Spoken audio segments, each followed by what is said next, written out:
સ્વાધ્યાય 4.3 ત્રીજી રકમ બીજી હારના ઘટકોના સઅવયવના ઉપયોગથી આ ડેલ્ટા એક ત્રિહાર નિર્ણાયક આપ્યો છે એનું મૂલ્ય શોધવાનું છે। હવે જે બીજી હારના ઘટકોથી નિર્ણાયકનું મૂલ્ય એટલે કે આ ડેલ્ટાની કિંમત શોધવાની છે મૂલ્ય, તો એની ફોર્મ્યુલા શું છે? તો એની ફોર્મ્યુલા આ બીજી હાર છે એના ઘટકોને કઈ રીતે ઓળખાય? તો સ્મોલ a 21 એના સહઅવયવ વડે ગુણવાનું છે।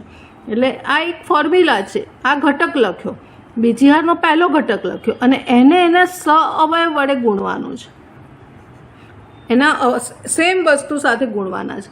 અને પ્લસ એવી રીતે બીજી હારનો બીજો ઘટક એનો સહઅવયવ અને પ્લસ એવી રીતે બીજી હારનો ત્રીજો ઘટક અને એનો સહઅવયવ, આ એની ફોર્મ્યુલા થશે। એવી રીતે પહેલી હાર આપી હોય તો એ પ્રમાણે લખવાનું, ત્રીજી હાર આપી હોય તો એ પ્રમાણે લખવાનું। આ રીતે આપણે એનું મૂલ્ય શોધીશું। એટલે આ આપણી ફોર્મ્યુલા છે।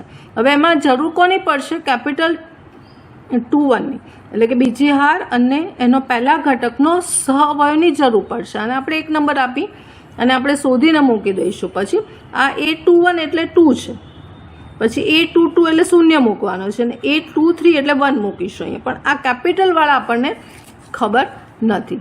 તો પહેલાં પ્રોપર રીતથી બતાવું તો અહીંયા A21 બરાબર -1ની ઘાત આવશે 2 + 1 બરાબર, અને અહીંયા આવશે આ જે બે નંબર બીજી હારનો પહેલો ઘટક છે આ એ જે હારને સ્તંભમાં છે દબાઈ દેવાનું અને જે દ્વિહાર નિર્ણાયક વધે એ લખવાનું। 3, 8, 2 આગળના દાખલામાં આપણે મોઢે કર્યું, અહીંયા સમજાવું છું લખીને।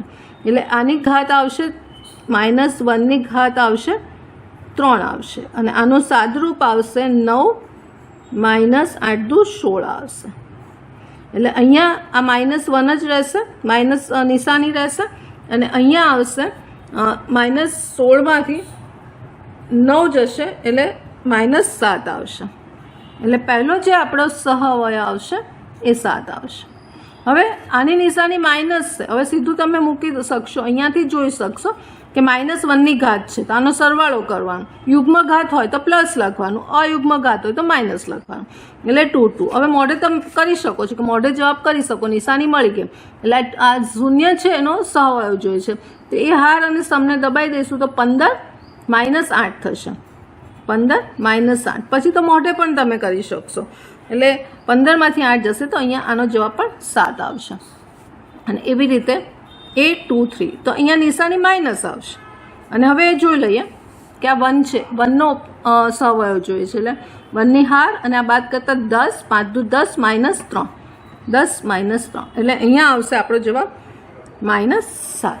અને માટે ડેલ્ટા બરાબર જે આપણે મૂકવાનું છે એ મૂકી દઈએ, એકમાં મૂકતા આ જે કિંમતો છે એકમાં મૂકી દઈએ તો A21 છે આપણી પાસે 2 છે એટલે અહીંયા 2 મૂકીશું અને કેપિટલ A21 છે 7 એટલે અહીંયા 7 મૂકીશું।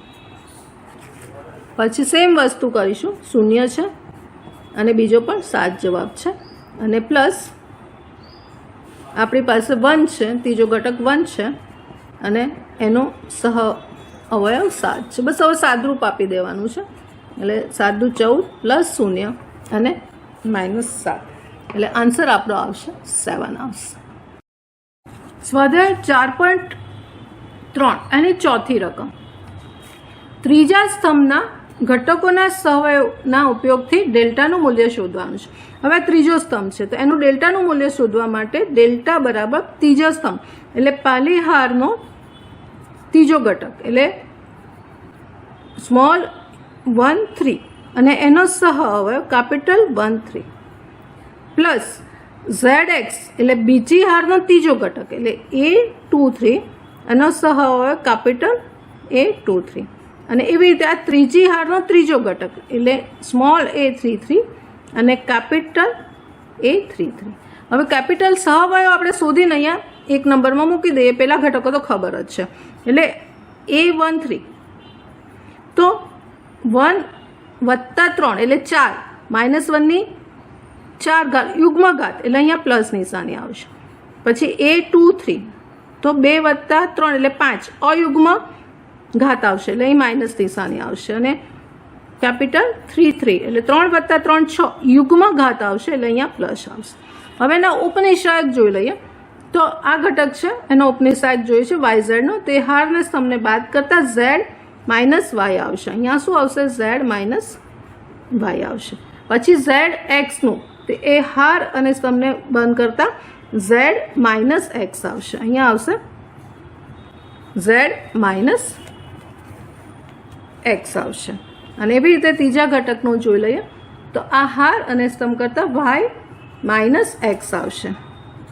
Y - x આવશે. તો આનું સાદુરૂપ આપી દઈએ તો Z - y, આ x - z થઈ જશે અને અહીંયા તો પ્લસ જ છે એટલે Y - x. હવે એને 1માં મૂકી દઈએ. 1માં મૂકતા અને પછી સાદુરૂપ આપી દઈએ એટલે ડેલ્ટા બરાબર આપણને મળશે. આ જે ઘટક છે એ મૂકવાનો છે, બરાબર. તો એ YZ છે, અહીંયા YZ આવશે અને આ કેપિટલ જે શોધ્યો છે Z - y આવશે. પ્લસ બીજો ઘટક છે ZX છે એટલે અહીંયા આવશે ZX અને અહીંયા આવશે x - z. અને જે ત્રીજો ઘટક હતો XY છે એ અહીંયા મૂકી દઈશું. XY અને એનો સહઅવયવ છે Y - x. હવે હજી સાદુરૂપ આપણે આપવાનું છે એટલે અંદર લઈ લઈએ તો YZ² - y² z. આને અંદર લઈ લઈએ પ્લસ ZX² - z² x. આને અંદર લઈ લઈએ તો XY² - x/y. હવે બંને બાજુ હું XYZ ઉમેરું છું ને બાદ કરું છું કારણ કે મારે આને સાદુરૂપ આપવું છે એટલે XYZ ઉમેર્યા અને છેલ્લે બાદ કરીશ. હવે અહીંયા મારે પેર એવી બનાવી છે કોમન નીકળે અને એ કોમન નીકળતા અંદર અવયવ x - y વધે. તો આની માટે હું આની સાથે પેર બનાવું છું Y² z સાથે. આ બે પેર બનાવું છું. પછી એવી રીતે બધા ગોઠવી કાઢું છું. પછી ગોઠવીશ x² y, અહીંથી લઈ લીધો x² y અને પ્લસ XY² આનું બનાવું છું. આ બેનું પછી લઈ લઈશું -z² x અને પ્લસ YZ² લઈ લઈએ. આની પેર બનાવીએ અને છેલ્લે વધશે ZX² - XYZ. એટલે અહીંયા હું XYZ ઉમેરું છું અને અહીંયા બાદ કર્યા અને બબ્બેની પેર એવી બનાવીશ કે મને કોમન નીકળતા એક અવયવ x - y વધે. અહીંયા લખવું હોય તો લખીશું XYZ ને ઉમેરતા અને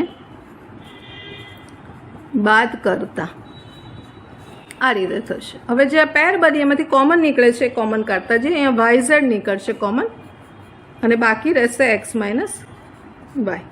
પછી અહીંયાથી બાકી XY નીકળશે, x અને y અંદર રહેશે x - y. એવી રીતે અહીંયાથી નીકળશે Z² નીકળશે અને માઇનસ નીકળશે એટલે -z² કાઢતા x - y અને છેલ્લામાંથી નીકળશે ZX નીકળશે, ZX અને બાકી રહેશે x - y. હવે બધામાંથી x - y કોમન કાઢ્યા તો x - y કોમન અને બાકી રહેશે YZ -xy -z² plus ZX. આ બાકી રહેશે. હવે ફરીવાર આ બબ્બેની જોડી બનાવી દઈએ. અહીંયા તો x - y છે તો અહીંયાથી કોમન કોણ નીકળશે? y કોમન નીકળશે અને બાકી રહીશું અંદર z - x. અહીંથી કોમન કોણ નીકળશે?